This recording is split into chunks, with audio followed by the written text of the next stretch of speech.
Isabella Moreno stood in the bride's preparation room at St. Patrick's Cathedral, staring at her reflection in the full-length mirror. The dress was perfect. 3 years of saving, every penny carefully set aside from her kindergarten teacher's salary, had resulted in this ivory lace that made her feel like a princess, a veil her mother had worn, a bouquet of white roses. In 20 minutes, she'd walk down that aisle and marry Marcus Chun, the man she'd loved for 2 years. Her phone buzzed on the vanity. A text from Marcus. Her heart did a little flip. He was probably nervous, sending her a sweet message before the ceremony. She picked up the phone, smiling. The smile died as she read. Bella, I'm so sorry. I can't do this. Amanda came back. She wants me. I love you, but this is better for both of us in the long run. You'll understand eventually. I'm sorry. Isabella read it once, twice, 3 times. The words didn't change. Her fiancé, the man who should be at the altar right now, had just broken up with her via text message 20 minutes before their wedding because his wealthy ex-girlfriend wanted him back. The phone slipped from her numb fingers. Bella? Her best friend Lucia appeared in the doorway, radiant in her maid of honor dress. The coordinator says it's almost time. You look beautiful. Are you? She stopped, seeing Bella's face. What's wrong? Bella couldn't speak, just pointed at the phone on the floor.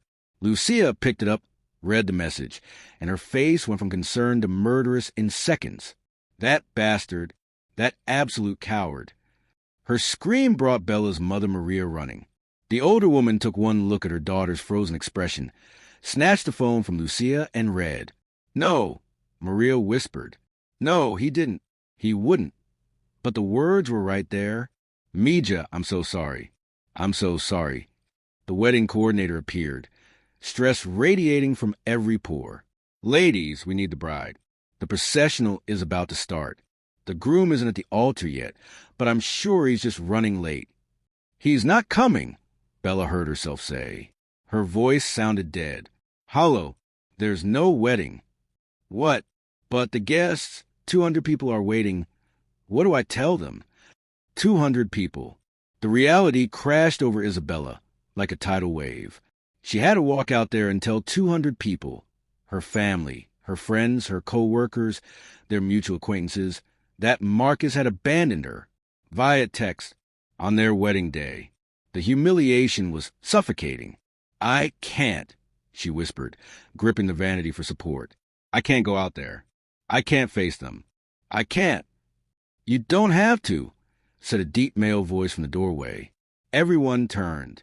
A man stood there, tall, easily over 6 feet, with dark hair swept back, sharp features, and eyes so dark they were almost black. He wore an expensive suit that probably cost more than Bella's dress, and he carried himself with an authority that filled the room. Bella had never seen him in her life. Who are you? Lucia demanded, stepping protectively in front of Bella. Dante Salvatore. He said it like everyone should recognize the name. When their blank looks persisted, he added, I was here meeting with Father Michael about a donation. I overheard your situation. You were eavesdropping? Maria's voice could cut glass. The walls are thin, and you weren't exactly quiet. His dark eyes fixed on Bella with unsettling intensity. Your fiancé is a coward and a fool, miss. Moreno, Bella whispered. Isabella Moreno. Miss Moreno. He stepped fully into the room. You have 200 guests waiting in that cathedral. You're wearing a wedding dress that clearly means something to you. You have flowers, music, a venue, a reception planned. Everything except the groom. I'm aware, Bella said, finding her voice even though it shook. Hence the problem. So don't waste it. The room went silent. What? Bella stared at him. Dante moved closer. Up close. He was even more imposing. Handsome in a way that was almost frightening, with sharp cheekbones and a strong jaw. But his eyes, despite their intensity, held something kind. You plan a wedding. You saved for it. You dreamed of it. You're dressed for it. You want to show that coward and everyone out there that you're not broken by his betrayal. He tilted his head slightly. Walk down that aisle. Marry me instead. The silence stretched so long Bella could hear her own heartbeat. You're insane, Lucia finally said. You're a stranger, Maria added flatly. We don't even know you. Dante ignored them, his gaze never leaving Bella's. I know this sounds crazy, but consider your options. Walk out there and announce to 200 people that your fiancé abandoned you via text message. Face their pity, their whispers, their questions. Explain over and over that you weren't enough for him. Each word landed like a physical blow, because he was right. That's exactly what would happen. Or, Dante continued quietly, walk down that aisle with your head high. Marry me. We'll figure out the details later. But today you get your wedding. Your dignity. Your mother gets to see you married. Your guests get the celebration they came for. And that bastard ex-fiancé gets to hear you married someone else an hour after he dumped you. Bella's mind spun. This was insane. Completely, utterly insane. But he was right about one thing. She couldn't walk out there and announce her humiliation. She couldn't face the pity, the gossip, the shame. Why? She asked, voice barely audible. Why would you do this? You don't even know me.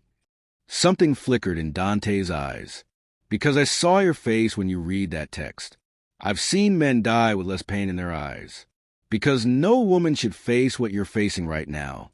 And because marrying you is the honorable thing to do. He paused. I believe in honor, Miss Moreno, even if your ex-fiancé doesn't. This is crazy, Lucia insisted. Bella, you can't seriously consider. What happens after? Bella interrupted, looking at Dante. If I say yes, what happens after the wedding? We have your reception. We play the happy couple for your guests. Then we go somewhere private and discuss the details. If you want an annulment next week, I'll arrange it. No questions asked, no strings attached. But today you walk down that aisle with your dignity intact. Maria grabbed Bella's arm. Mija, this is insane. You don't know this man. What if he's dangerous? What if he's my only way out of the worst moment of my life? Bella heard herself say. She looked at the stranger, this Dante Salvatore with his expensive suit and commanding presence and surprising kindness in his dark eyes. She looked at her dress, at the flowers, at the life she planned that had just shattered. She looked at her mother's worried face and Lucia's protective fury and the wedding coordinator's stress. And she made the craziest decision of her life. Okay. Dante's eyebrows rose slightly. Marry me, stranger. Save me from the worst day of my life. Dante's smile was devastating. It would be my honor, Miss Moreno. 20 minutes later, Isabella Moreno stood at the back of St. Patrick's Cathedral on her mother's arm. Maria was still whispering frantic concerns, but Bella barely heard her. The processional music started. The guests turned in their seats, confused whispers rippling through the crowd. Where was Marcus? Who was that man standing at the altar? But Bella didn't care about the whispers, because standing at that altar, looking at her with steady dark eyes, was Dante Salvatore, a stranger who'd offered her dignity when her fiancé had offered only cowardice. She walked down that aisle with her head high. The ceremony was a blur. Father Michael's concerned glances. Dante's strong voice saying, I do. Her own voice, shaking but clear, saying the same. The kiss was brief, respectful, but in front of 200 witnesses, it made it real. They were married. Ladies and gentlemen, Father Michael announced, sounding slightly dazed, I present to you Mr. and Mrs. Salvatore. The applause was confused, scattered. People were clearly baffled. But as Bella and Dante walked back down the aisle together, she heard some of the whispers. Is that Dante Salvatore? Oh my God, I asked him. What is he doing here? She married him? There was fear in some of those voices. Recognition. Something that made Bella's stomach clench. Who exactly had she just married? At the reception venue, Dante played the role of perfect groom. He held her hand during the grand entrance. He gave a toast that made people laugh and cry. Sometimes the best things in life are completely unexpected. Meeting Isabella today, marrying her, best impulse decision I've ever made. He danced with her during their first dance, one hand respectfully on her waist, the other holding hers gently. "You're doing beautifully," he murmured as they swayed to music. "Just breathe. You're safe now." Safe. The word felt foreign, but somehow true. Halfway through the reception, Lucia pulled her aside. "Bella, are you okay? This is insane. Who IS this man? People keep looking at him like he's... I don't know. Someone important. Someone scary." Before Bella could answer, there was a commotion at the entrance. Marcus stood there, disheveled, panicked. Bella, I made a mistake. I'm sorry. Please, we need to talk." Two large men in dark suits appeared from nowhere, blocking Marcus's path. "The lady is busy," one of them said quietly. "You should leave." "Get your hands off me." "Bella." Marcus tried to push past them. "This is crazy. You can't seriously have married." Dante appeared at Bella's side. He didn't raise his voice, didn't touch Marcus, just looked at him with eyes gone cold as winter. "She's my wife now. You had your chance. You threw it away. Leave her alone." There was something in Dante's voice, something quiet and absolute and terrifying. Marcus went pale. "You don't understand. She's just doing this to get back at me. This isn't real." "It's real," Bella found herself saying. All eyes turned to her. She looked at Marcus, the man she thought she'd spent her life with, and felt nothing but contempt. "You left me at the altar, via text, for a woman with more money. You show me exactly who you are, Marcus. I'm grateful. Now get out." Marcus stared at her, then at Dante, then at the security guards. Finally, he turned and left. The reception continued, but Bella felt numb. The congratulations, the cake cutting, the bouquet toss, it all felt surreal. Finally, blessedly, it ended. In the limousine, heading to wherever Dante lived, reality crashed down. "I just married a complete stranger," Bella whispered. Dante, sitting respectfully on the other side of the back seat, gave her a small smile. "Yes, you did, but you did it with dignity. And now we figure out what comes next." "What has come next?" "Whatever you want. But first..." The car pulled up to a sleek high-rise building. "You need to rest. Come on." His penthouse took up the entire top floor. Floor-to-ceiling windows overlooking Manhattan. Modern furniture that probably cost more than Bella made in a year. Art on the walls that might be originals. "The master bedroom is yours," Dante said, gesturing down a hallway. "I'll take the guest room. You're in complete control here. Isabella. Want an annulment next week? I'll arrange it. Want to stay married for a while until you figure things out? That's fine too. Want to talk? I'm here. Want to be alone? I'll give you space. No expectations. No pressure." Bella stared at this man who'd married her to save her from humiliation. "Why are you being so kind?" "Because you deserve kindness, especially today." He moved toward the guest hallway. "Get some rest. Tomorrow we'll talk about everything. Tonight, just breathe." Bella made it to the master bedroom before the breakdown hit. She collapsed on an enormous bed in her wedding dress and cried.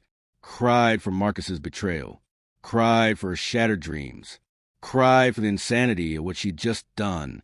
A soft knock. "Isabella?" She couldn't even answer. The door opened slowly. Dante stood there, still in his suit, concern written across his face. "I'm sorry," Bella sobbed. "I'm sorry, I just..." "Don't apologize." He crossed the room, sat on the edge of the bed at a respectful distance. "You've been through hell today. You're allowed to fall apart." And because she had no one else, because he was there and solid and somehow safe despite being a stranger, Bella let him hold her while she cried. He didn't say anything, didn't make promises or platitudes, just held her with surprising gentleness until the storm passed. When she finally pulled back, embarrassed, he handed her a tissue. "Thank you," she whispered, "for everything, for saving me." "You saved yourself," Dante said quietly. "You made a brave choice. I just offered an option." He stood. "Get some sleep. Things will look clearer in the morning." After he left, Bella changed out of her wedding dress, hung it carefully in the closet, and climbed into bed. She'd started this day expecting to marry Marcus Chun. She was ending it married to Dante Salvatore, a man she didn't know at all. And somehow, impossibly, she felt safer than she had in weeks. Bella woke to sunlight streaming through unfamiliar windows, and a moment of complete disorientation. Where was she? Then it came back. Marcus's text, the stranger's offer, the wedding, the penthouse. She was married to a man named Dante Salvatore, who she'd known for approximately 4 hours. A soft knock on the door. "Isabella? Are you awake?" Dante's voice. Deep calm. "Yes," she called, pulling the covers up to her chin, even though she was wearing the pajamas she'd found in her suitcase, the suitcase that was supposed to go on her honeymoon with Marcus. The door opened a crack. Dante stood there, already dressed in casual but expensive clothes, dark jeans, a button-down shirt with the sleeves rolled up. "I made coffee. Whenever you're ready." After he left, Bella took a long shower, trying to process the surreality of her situation. She was in a stranger's penthouse, married to that stranger, with no idea what happened next. She found Dante in the kitchen, a massive space with marble countertops and professional-grade appliances. He poured her coffee without asking how she took it, just handed it to her black with sugar on the side. "Thank you," she said, adding sugar, trying to pretend this was normal. "So, we should probably talk about this." "Probably." Dante leaned against the counter. "How are you feeling?" "Honestly, I don't know." Numb, confused, grateful, terrified, all of it at once. She sipped the coffee. Perfect temperature. "I'm sorry for falling apart last night." "Don't be. You've been through a trauma. You're allowed to fall apart." His dark eyes studied her. "I meant what I said. You're in control here. Tell me what you need." "I need to understand who you are." People at the reception recognized your name. They seemed scared. "Who are you, Dante Salvatore?" A shadow crossed his face. "I'm a businessman." "That's not an answer." "It's the answer I can give right now." He set down his coffee. "What I can tell you, I own several legitimate businesses in New York. Real estate, restaurants, investments. I'm financially secure. I have no criminal record. And I meant every word I said yesterday. You're safe with me." Bella wanted to push, but something in his tone suggested walls. She wasn't ready to scale yet. "Okay, then what we do now? Whatever you want. You took the week off work, yes? For your honeymoon." The word honeymoon made her flinch. Dante saw it. "Sorry, poor choice of words. But you have the week. Use it however you need. Stay here. Hide from the world. Go home to your mother. Fly somewhere alone. I'll support whatever you choose. And the marriage? Also whatever you want. We can file for annulment immediately. Or we can wait. Let things settle. Figure out when you're not in crisis mode. There's no rush." Bella's phone buzzed. She'd been ignoring it since yesterday. But she glanced at it now. 47 missed calls. 63 text messages. Most from Marcus. Her stomach turned. "Don't," Dante said quietly, seeing her face. "Don't read them. Not yet. Not until you're ready. He's been calling all night. I'm sure he has. He realizes what he lost." Dante's voice held contempt. Let him realize it a little longer. Over the next few days, Bella stayed in the penthouse. Dante gave her space, but was somehow always there when she needed someone. Coffee appeared every morning. Meals materialized. He never pushed, never demanded, never made her feel obligated. On day 3, his assistant Victor stopped by, a man in his 40s with kind eyes who looked at Bella with something like protectiveness. After Victor left, Bella worked up the courage to ask, "Victor called you boss. You're more than just a businessman, aren't you?" Dante was quiet for a long moment. "I'm a businessman with connections. My family has been in New York a long time. We have influence, power, not all acquired through methods you'd approve of." "Are you telling me I'm telling you that my world is complicated, that there are aspects of my life you might find difficult. But I'm also telling you that I've never lied to you and I won't start now. His eyes held hers. If you ask me direct questions, I'll give you direct answers. But maybe you're not ready for those answers yet. Bella should have been terrified, should have run. But somehow she wasn't, because Dante had shown her more respect and kindness in 3 days than Marcus had in 2 years. On day 5, Lucia called. Bella finally answered. "Oh, thank God," Lucia breathed. "I've been worried sick. Are you okay? Where are you? Is he treating you well?" "I'm fine. I'm at his place. He's been perfect, actually. Respectful. Kind." "Bella." Lucia's voice dropped. "I did some research. Dante Salvatore is... There are rumors, allegations. He's connected to..." "I know," Bella interrupted. "Or I'm starting to know. And I know it sounds crazy, but Lucia, he saved me. When I was at my lowest, he gave me dignity. However complicated he is, he's been nothing but honorable with me. Just be careful, please."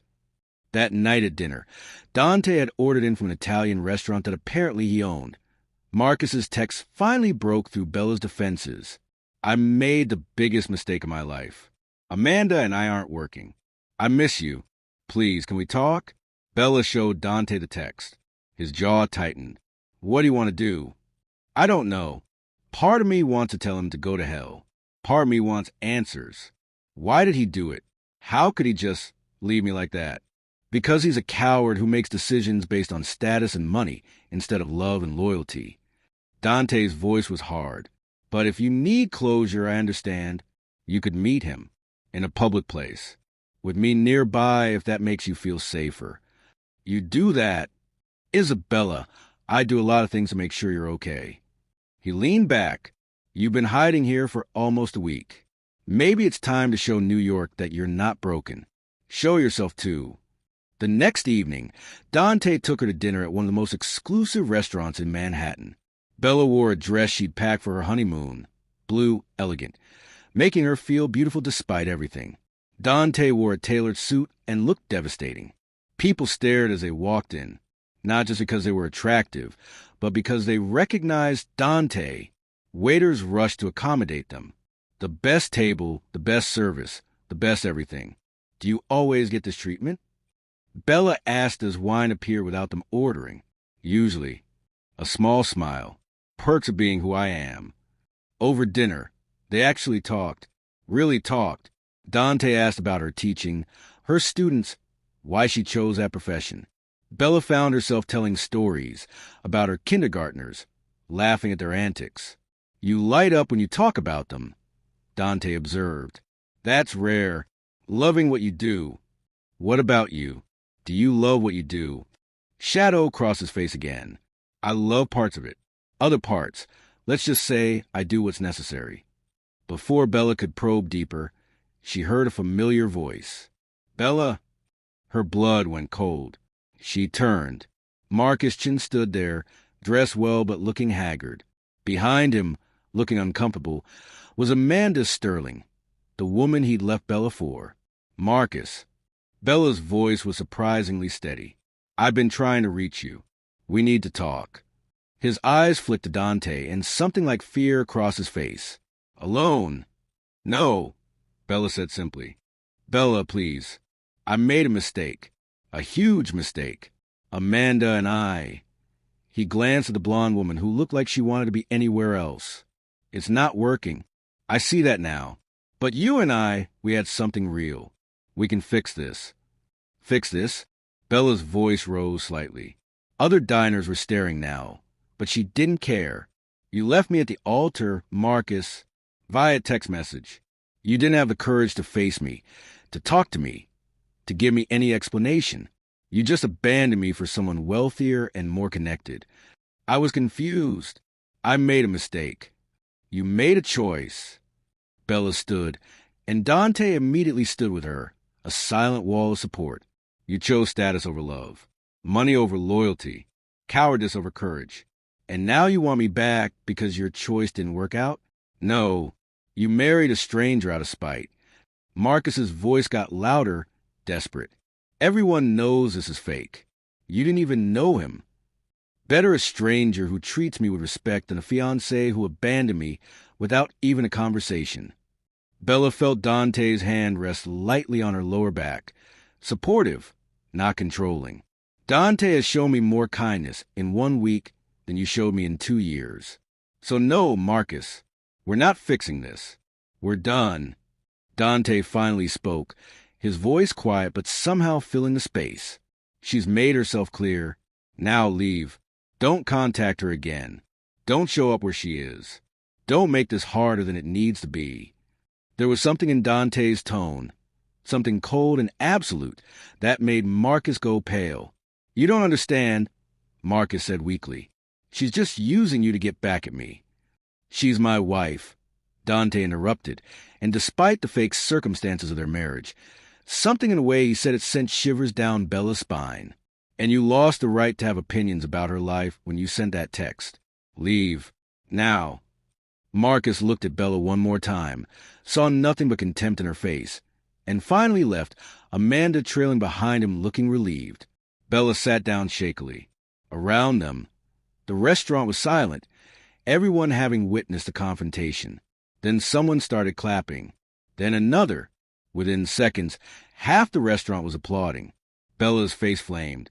Dante just smiled slightly, raised his wine glass to the room in acknowledgement, and they went back to ignoring them. You okay? He asked quietly. Yeah. Bella realized she was. Actually, yes. That felt good. Necessary. He'll probably try again. Men like that don't accept rejection well. Let him try. I meant what I said. I'm done.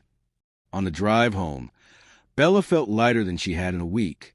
Thank you, she said, for tonight, for backing me up without taking over. You handled that yourself. I just stood there and looked intimidating.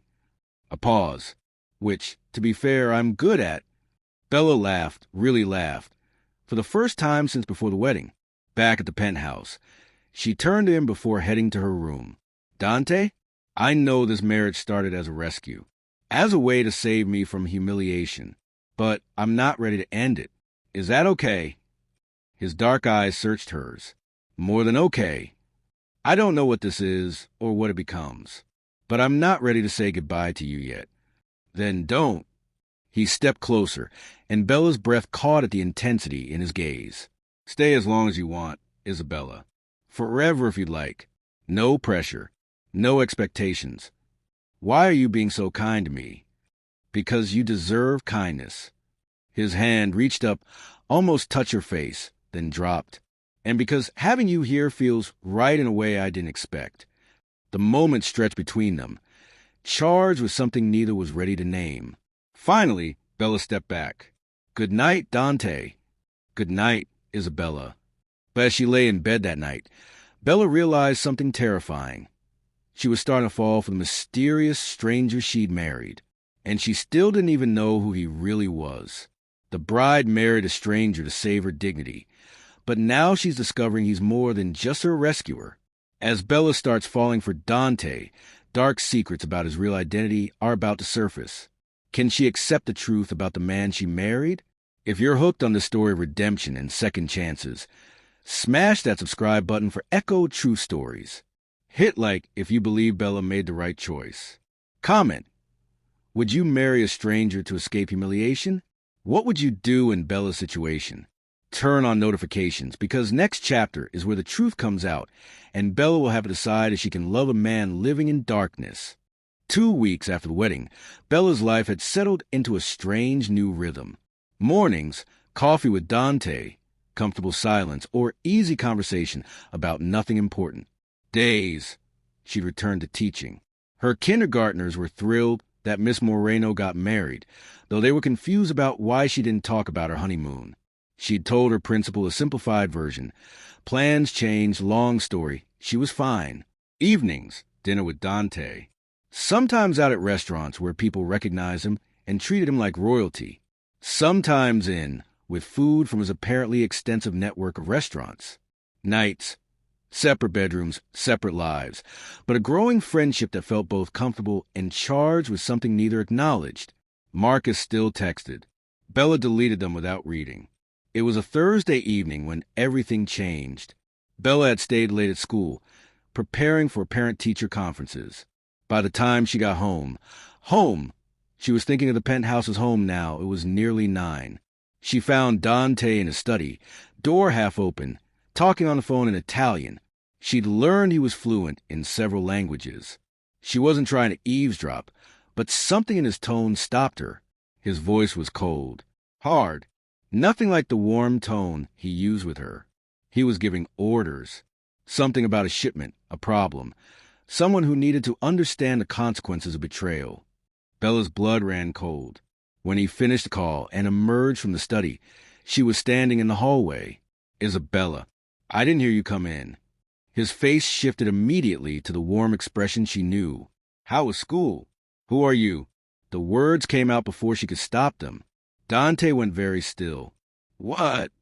"I heard you. On the phone. That wasn't a businessman talking. Dante. That was—" She swallowed. "I need to know the truth. Who are you really?" He studied her for a long moment, then gestured to the living room. "Sit down." "I don't want to sit down. I want answers." "Then you'll get them. But sit down first." Bella sat. Her hands were shaking. Dante poured 2 glasses of whiskey, handed her one even though she never drank whiskey, and sat across from her. "What do you want to know?" "Everything. The truth. No more vague businessman answers." Bella met his eyes. Are you in the Mafia?" The word hung in the air between them. Dante didn't flinch. "Yes." Just like that. No denial, no excuse. "I'm the head of the Salvatore crime family. I inherited the position when my father died 10 years ago. I oversee operations across New York and parts of New Jersey. Some of what we do is legitimate. The restaurants, the real estate, the investments. Some of it isn't." He took a drink. "I've never lied to you, Isabella, but I haven't told you the whole truth either." Bella's mind spun. "You're a criminal. By some definitions, yes." "Do you hurt people?" "Sometimes. When necessary." "Kill people?" He hesitated. "I've given orders that resulted in deaths. I won't lie about that." Bella stood up, needing to move, to breathe. "I married a murderer." "You married a man who saved you from the worst day of your life," Dante said quietly. "That part was real, Isabella. Everything I've done for you, everything I've been with you, that's real. The rest? That's the world I was born into. A world I didn't choose but learned to survive. You could leave it. Could I?" He stood too. "People don't just leave the Mafia, Isabella. It's not a job you quit. It's family, loyalty, blood. I was born into this life. You don't have to stay in it." "Don't I?" Something flickered in his eyes. Something that might have been longing. "What would you have me do? Walk away from everything? Everyone who depends on me? The legitimate businesses, yes, but also the people who rely on me for protection, for livelihood." "For crime," Bella corrected, anger rising. "You're talking about crime, Dante. Illegal things that hurt people. Sometimes. And sometimes we're the only thing standing between vulnerable people and worse predators." He moved closer. "The world isn't black and white, Isabella. I know you want it to be. I know you're a kindergarten teacher who sees the best in everyone. But my world is gray. I do what I have to do to protect my people. Your people or your empire?" The words landed hard. Dante's jaw tightened. "Both. I won't apologize for what I am. I'm not asking you to apologize. I'm asking you to choose. To be better." "Choose what?" "You. Choose a life you can be proud of." Bella's voice rose. "Choose to walk away from crime and violence. Choose redemption." You make it sound simple. It is simple. It's just not easy. They stared at each other across the living room. The truth finally between them. Finally, Dante spoke quietly. "I need to think about what you're asking. And I need to think about whether I can stay married to a criminal." Bella headed toward her room. "Isabella." "Not now, Dante. I need time." She spent the night researching. News articles about alleged Salvatore family activities. FBI investigations that went nowhere. witnesses who disappeared, money laundering, extortion, protection rackets. And in the middle of it all, Dante Salvatore. Powerful, feared, untouchable. She'd married a mafia boss. The man who'd save her was also a criminal. How was she supposed to reconcile that? Over the next few days, they moved around each other carefully, polite but distant. The easy warmth gone, replaced by tension. Marcus was still texting. Now Amanda was texting too. Apparently their relationship had completely fallen apart. We should talk. Maybe we were both hasty. Give me a chance to explain. Bella was about to delete it when her phone rang. Marcus. Against her better judgment, she answered. What do you want, Marcus? Bella, thank God. Look, I know I messed up. I know I hurt you. But we can fix this. Amanda and I are over. I see now that you're the one I should have chosen. Come back to me. We can start over. No. You're still with Salvatore? Bella, come on. You know that's not real. You don't even know him. And the things I've heard, he's dangerous. He's a criminal. You need to get away from him. Funny, Bella said coldly. He might be a criminal, but he's never abandoned me via text message. He's never chosen someone else's money over my heart. He's never been anything but kind to me. He's using you. Everyone knows the Salvatores. Everyone knows that you're a coward, Marcus. A selfish, weak man who doesn't deserve a second chance. Stop calling me. Stop texting. We're done. Permanently. She hung up and realized Dante was standing in the doorway of his study, having heard everything. You defended me, he said quietly, even knowing what I am. I defended what you've been telling me, Bella corrected. Not what you do. Is there a difference? I don't know. I'm trying to figure that out. Dante moved closer. I've been thinking about what you said, about choosing, about redemption. Bella's breath caught. And you're not wrong. I was born into this life, but I don't have to die in it. I've been operating on autopilot for so long, doing what my father did, what tradition demands. But you made me question that. What are you saying? I'm saying I don't know if I can walk away from everything. But maybe I can start making different choices. Maybe I can be better than what I was raised to be. He reached for her hand. For you, if you'll give me the chance. Bella wanted to. God, she wanted to. But was it enough? Before she could answer, Victor burst through the door. Boss, we have a problem. The Morettis hit one of our shipments. 3 men injured, 1 dead. They're saying it's retaliation for her. He stopped, seeing Bella. Dante's face went hard. Victor, not now. Boss, this can't wait. They're demanding a meeting. Tonight. The moment shattered. This was Dante's reality. Violence. Retaliation. Death. Could she live in this world? Could she love a man who had blood on his hands? Go, Bella said quietly. Do what you have to do. Dante looked torn. Isabella. Go. We'll talk later. After he left with Victor, Bella sat alone in the penthouse that had briefly felt like home. She'd fallen for Dante Salvatore. Despite everything, despite knowing what he was, she'd fallen for him. But could she stay? Could she love a criminal? Or did she need to save herself before she got in too deep? Her phone buzzed. A text from an unknown number. You married a dangerous man. If you're smart, you'll get out now. Before you get caught in the crossfire. A friend. Bella stared at the message, her heart pounding. What had she gotten herself into? The text message sat on Bella's phone, like a ticking bomb. You married a dangerous man. Get out before you're caught in the crossfire. She didn't sleep that night. Dante didn't come home until dawn, and when he did, he looked exhausted and had blood on his shirt cuff. He saw her staring at it. It's not mine, he said quietly. One of my men was hurt. I was there when they stitched him up.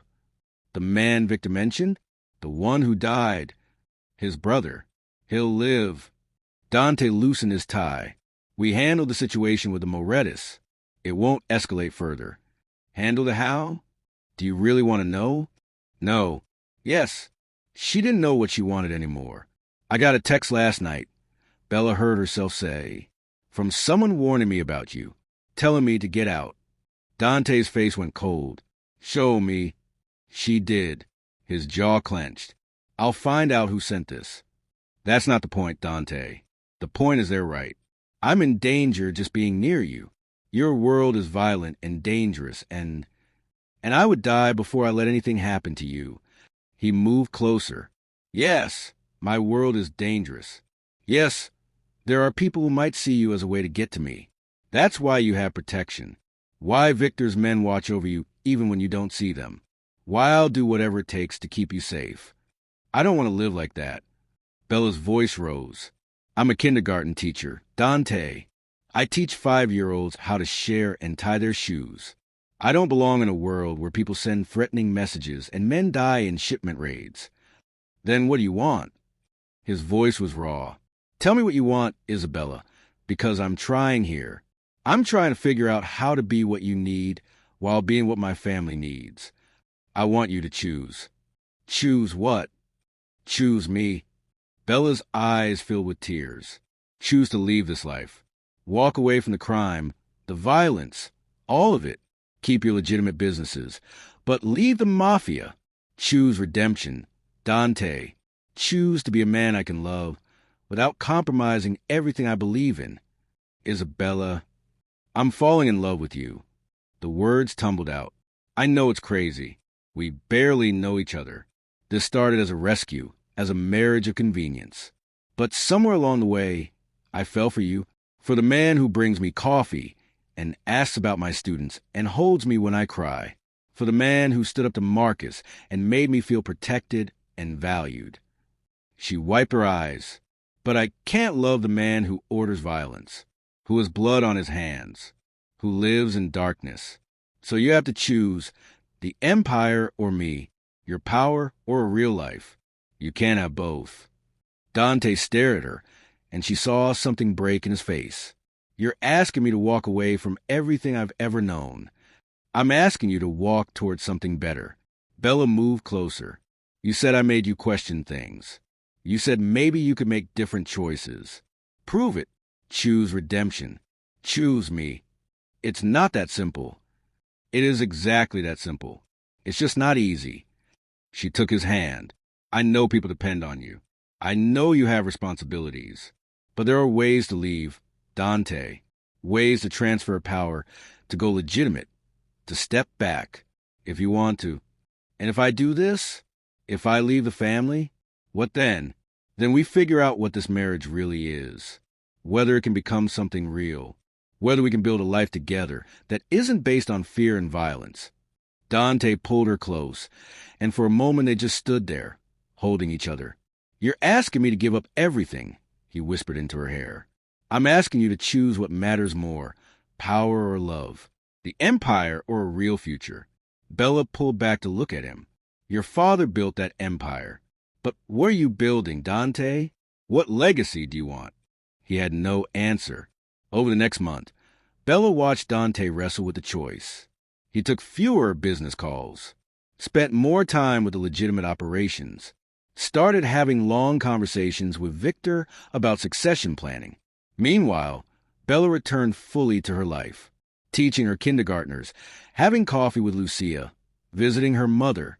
Maria still worried about Dante, but even she admitted he treated Bella well. Just be careful, Mija, she'd say. Men like that don't change easily. But Bella was starting to think maybe Dante could. Then Marcus showed up at her school. It was pickup time, parents collecting their kids, when Bella saw him waiting by the gate. You need to leave, she said coldly. This is my workplace. I just want to talk. 5 minutes, Bella. Please. No. I heard about Salvatore, about what he really is. You're in danger with him. Come back to me. I'll protect you. You? Bella laughed bitterly. You couldn't even face me on our wedding day. You think you can protect me from anything? I made a mistake. I'm sorry. But this, staying with a criminal, that's not you, Bella. You believe in doing what's right.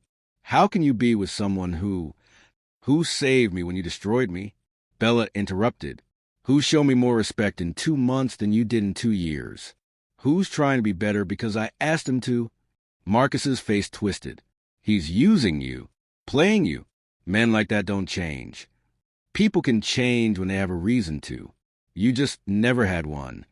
Bella turned away. Leave, Marcus. Don't come back. I've called security. As if summoned, two of Dante's men appeared, the same ones from the reception. Marcus went pale. You have goons following you? Bella, this is insane. They keep me safe from stalkers who can't take no for an answer. Leave. Now. After Marcus was escorted away, the principal called Dante as emergency contact. He arrived within 20 minutes. Worried. Are you okay? Victor said Marcus was here. I'm fine. I handled it. Bella looked at him. But, Dante, this is what I mean. I can't live like this. With guards watching me, with your enemies potentially targeting me, with violence always lurking in the background. I know. He took her hands. Isabella, I've been thinking about what you said, about choosing. Her heart hammered. And I've been talking to Victor, making arrangements. It's not something I could do overnight, but he took a breath. I want to try, to leave the family, to go legitimate. For you, for us, for the future we could have. Really, I can't promise it'll be easy. There will be resistance. The family won't like it. But Victor is willing to take over as head. He's ready, has been for a while. I can transfer the criminal operations to him, keep only the legitimate businesses, and step away. You'd really do that? For you? Yes. He cupped her face. You make me want to be better, Isabella. You make me want a life I can be proud of. I've spent 10 years in darkness. You showed me what light looks like. Bella kissed him. Really kissed him, for the first time since their wedding day. When they pulled apart, both were breathing hard.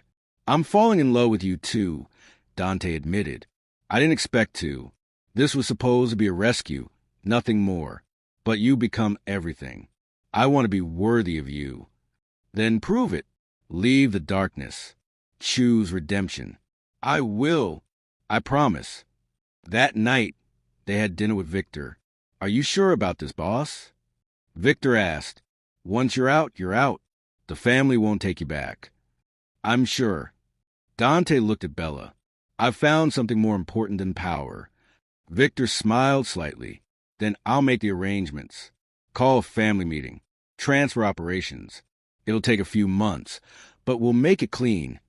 3 months later, Dante called a meeting with the Salvatore family leadership. Bella waited at the penthouse, terrified. This was the moment of truth. When Dante returned, he looked exhausted but relieved. It's done, he said. Victor is the new head of the family. I'm out, completely out. I kept the restaurants, the real estate company, and one investment firm. All legitimate, all clean. The rest, all the criminal operations, belong to Victor now. How did they take it? There was resistance, anger. Some think I'm betraying the family. But Victor supported me, and ultimately, they respected my decision. I've earned the right to leave. Bella threw her arms around him. You did it. You really did it. For you, for us. He pulled back. I'm not saying it'll be perfect. I've lost a lot of power, a lot of respect in certain circles.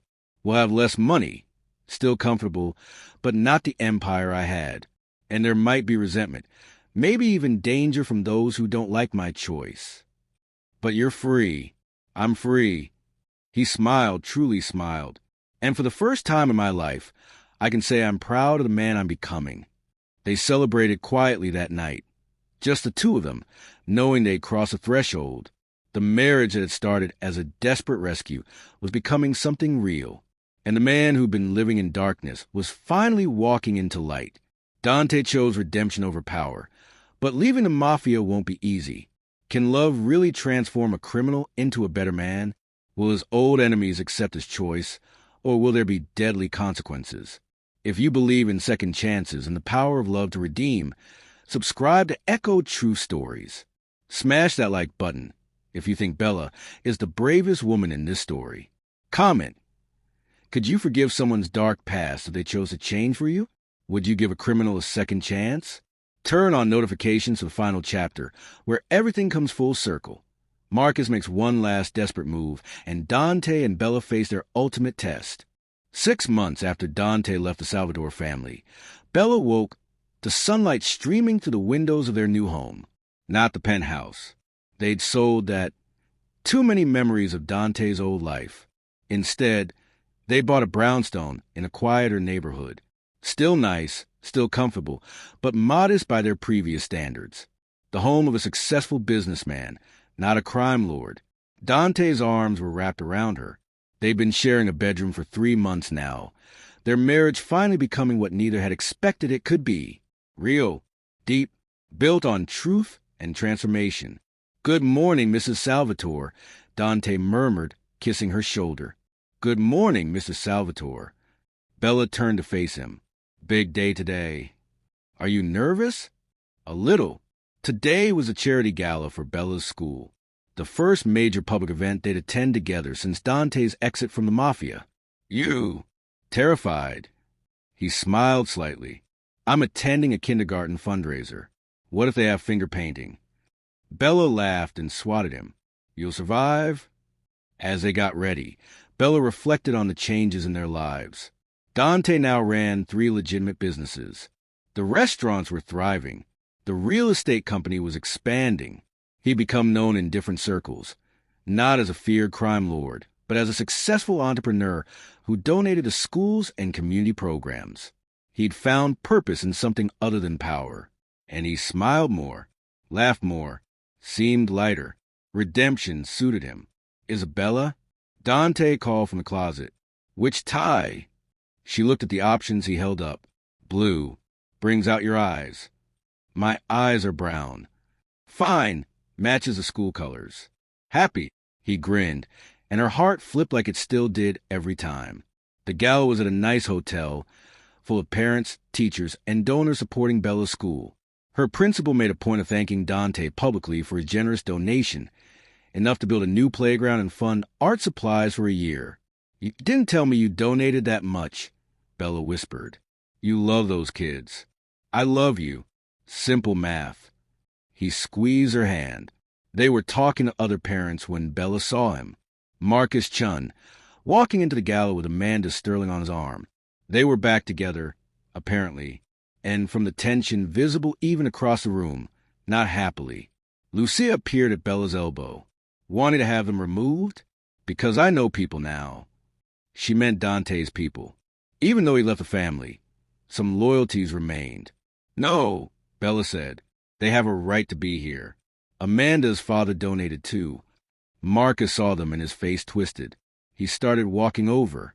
"Here we go," Dante murmured. "Want me to handle it?" "No, I've got this." Marcus stopped in front of them, Amanda trailing behind, looking uncomfortable. "Bella, Dante." Marcus's voice was tight. "I heard you two are still together." Surprising, given everything. "Given what?" Bella asked coolly. "Given that he's a criminal. Or was. Hard to believe a leopard changes his spots." "Dante left that life," Bella said firmly. "He chose redemption. Chose to build something legitimate. Something he could be proud of. That takes courage you wouldn't understand, Marcus." "Courage?" Marcus laughed bitterly. "He gave up an empire because you asked him to. That's not courage. That's being whipped." Dante's jaw tightened, but Bella spoke first. "No, he gave up an empire because he wanted to be a better man. Because he realized power built on crime, and fear isn't real power. Because he chose love and integrity over wealth and status." She moved closer to Dante. "Everything you've never understood.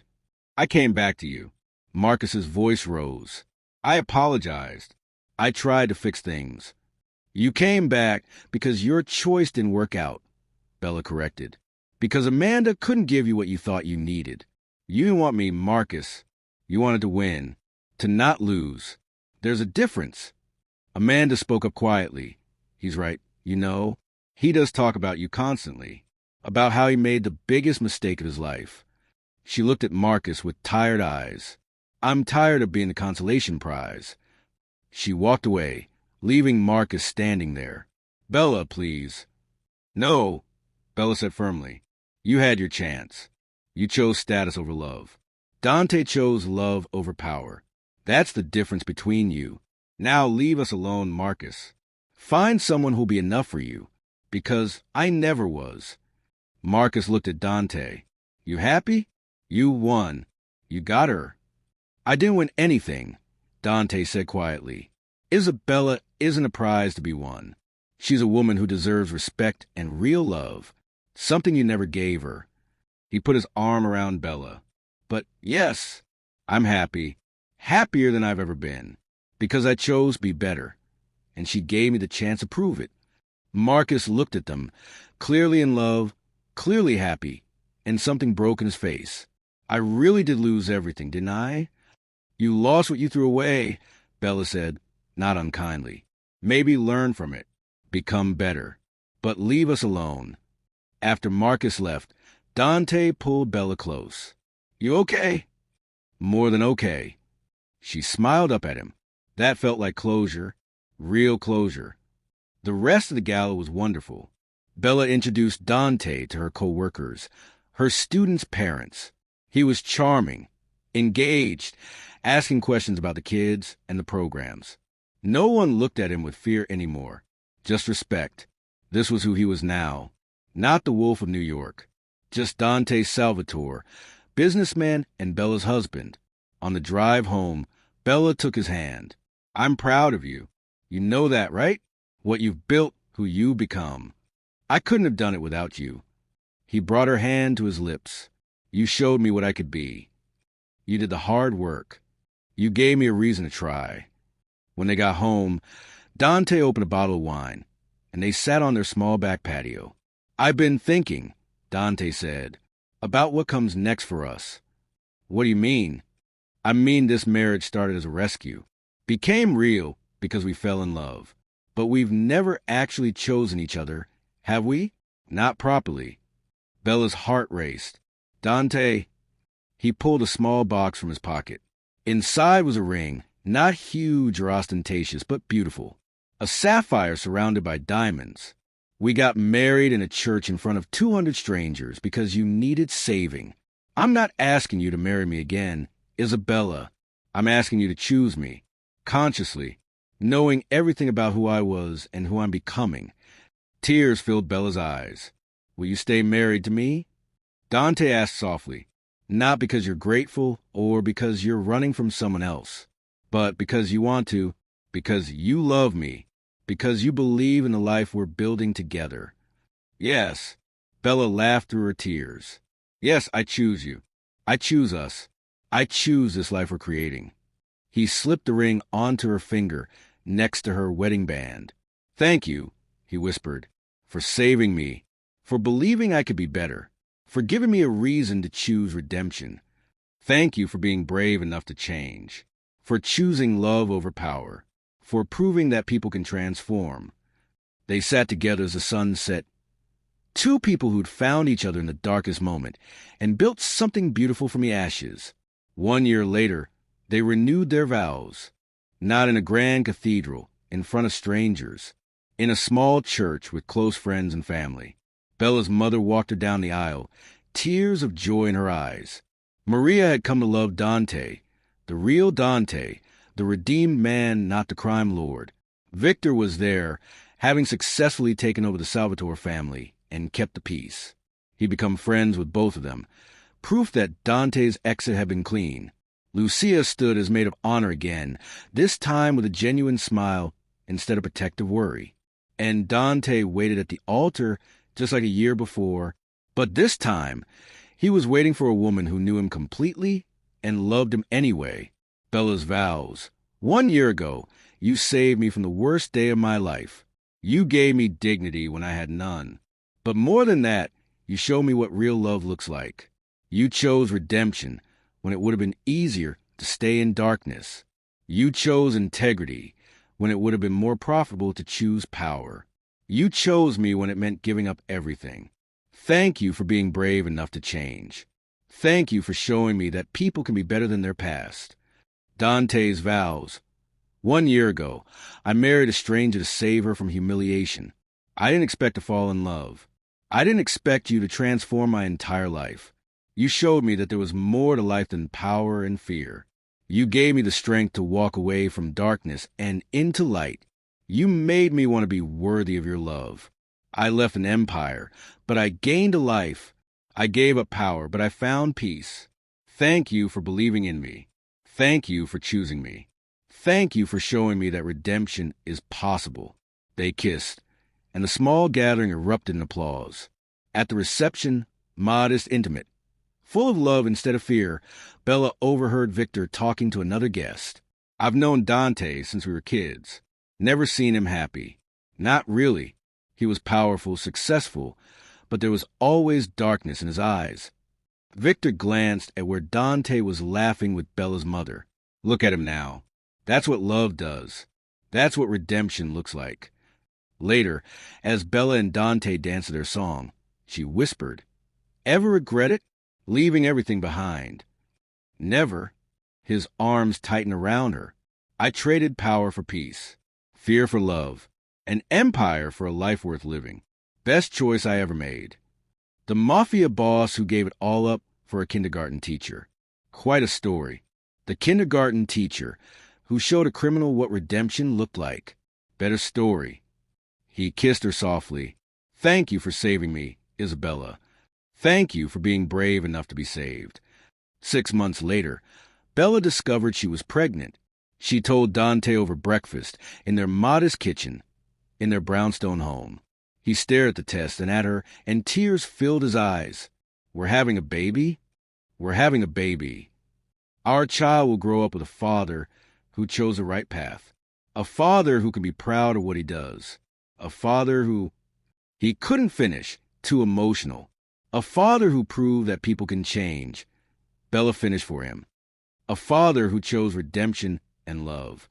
That evening, they visited Bella's mother to share the news. Maria cried happy tears and hugged them both. "When you married him, I was terrified," she admitted to Bella later. "I thought you were making a terrible mistake. But he proved me wrong. He became the man you believed he could be." "Love does that," Bella said. "It doesn't excuse the past, but it can inspire the future." As they drove home, Bella's phone buzzed. A text from an unknown number. Her heart jumped, remembering the threatening message from months ago. But this message was different. "I heard the news. Congratulations. You were right about him. He really did change. Good luck to you both. Marcus." Bella showed it to Dante. "Closure," he said. Finally, she agreed. Their daughter was born on a sunny spring morning. They named her Sofia Maria Salvatore, after Bella's mother, an Italian word for wisdom. Dante held her with tears streaming down his face. "I'll be the father she deserves," he whispered. "I'll show her what it means to choose what's right over what's easy." "I know you will," Bella said. "You already showed me." Years later, when Sofia was old enough to ask questions, they told her an edited version of their story. "Daddy used to have a job he wasn't proud of," Dante explained. "But he chose to leave it and do something better. People can always choose to be better." "Why did you leave?" Sofia asked. Dante looked at Bella, then back at their daughter. "Because I fell in love with your mama. And she made me want to be the kind of man who could look his daughter in the eye and be proud of what he's built." "Did it make people mad?" "Some people. But the people who matter understood." "Was it scary?" "Very scary. But your mama taught me that being brave means doing the right thing even when it's scary." Sofia thought about this, then hugged him. "I'm glad you chose to be better, Daddy." "Me too, sweetheart. Me too." On their 5th anniversary, Bella and Dante sat on their back patio again, wine in hand, watching Sofia play in the yard. "Sometimes I think about that day," Bella mused, "standing in that church, devastated, humiliated, reading Marcus's text, thinking my life was over. And it was a beginning. The worst day of my life led to the best years." She leaned against him. "You saved me that day. But I think maybe I saved you too. You definitely saved me."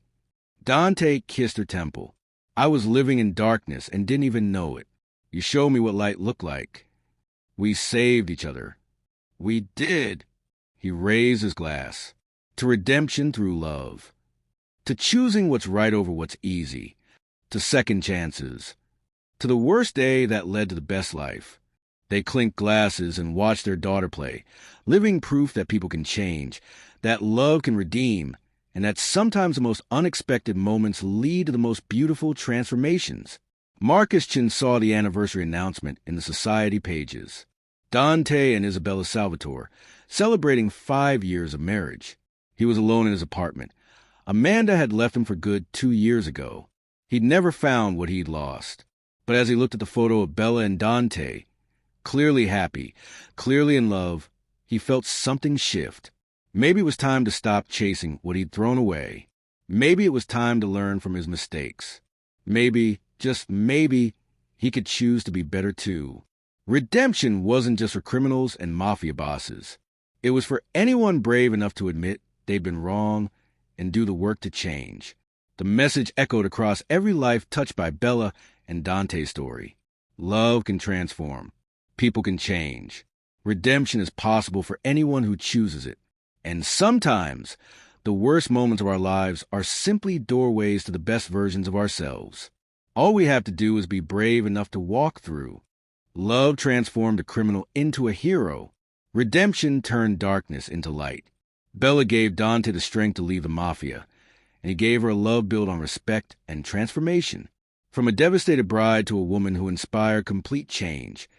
This is a power choosing what's right over what's easy.